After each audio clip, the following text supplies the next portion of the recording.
Ridgeway family. I hope you guys are all doing well. Look, tonight I want to bring you a short message on giving. Now to start this off, I think a concept that I think most of us are aware of is that all worldly gifts or worldly possessions that we have are in fact given to us by God. Now with this gift of money and worldly possessions comes responsibility and also the concept of stewardship. And in fact, in some ways, life with money and the more of it actually requires greater faith and dependence on God to ensure that we don't fall into its potential trappings. There was a monk back in 11th century France by the name of Bernard of Clairvaux, and he made this interesting observation. He said, "To see a man humble under prosperity is the greatest rarity in the world." To see a man humble under prosperity is the greatest rarity in this world. I think a very wise observation that he made. But in fact, we also see this observation was made by David back in the Old Testament there. He touches on this topic and expands on it in 1 Chronicles 29. And then I think we also see Jesus as well in the New Testament comments that it's more difficult for a rich man to come to faith than a poor man. So you see, attached with worldly possessions and money, etc., is this concept of responsibility and stewardship. And one element of that is the notion of giving. And as we come to year end, the concept of giving becomes more topical.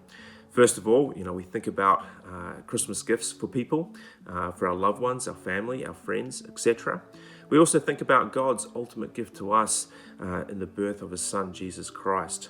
And then on a more prosaic basis, we also think about it for tax reasons as we come to year end.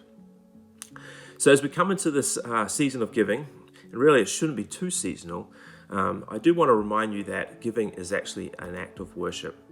We read in 2 Corinthians 9:7, each man should give what he has decided in his heart to give, not reluctantly or under compulsion, for God loves a cheerful giver. And then I also want to remind you of Proverbs 22:9, where it says, "The generous will themselves be blessed, for they share their food with the poor." Now, what does this blessing mean? What does this blessing consist of? More money, more worldly goods? Probably not. But rather, this blessing relates to the generosity that actually helps break the power of money over you and its potential trappings. Blessing here is likely the increase in true wealth of love. We typically feel the most rich when we most love and are loved.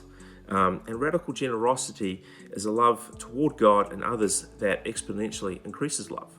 It moves us away from seeing money as a currency of status and power, but rather seeing it as a currency for loving God and loving others. We love God with our money when we treat it as His. We love people with our money when we heal and repair lives with it. So, as we go through the season of giving, I encourage you to think about what to give to the church and to others, and to also do it with a cheerful heart and think of it as an act of worship. Now, on a practical level, how can you do this in terms of giving to the church? Well, we do try and make it relatively easy for you all. First of all, you can write a check and drop it off to the church, or you can use the PushPay app, which links to Ridgeway and very easy to do on your phone. So with that, encourage you all to think about giving, think about it in the context of Christmas, and think about it, how you can help others and love God with the worldly possessions that you've been given. So with that, have a Merry Christmas and love to you all. Thanks.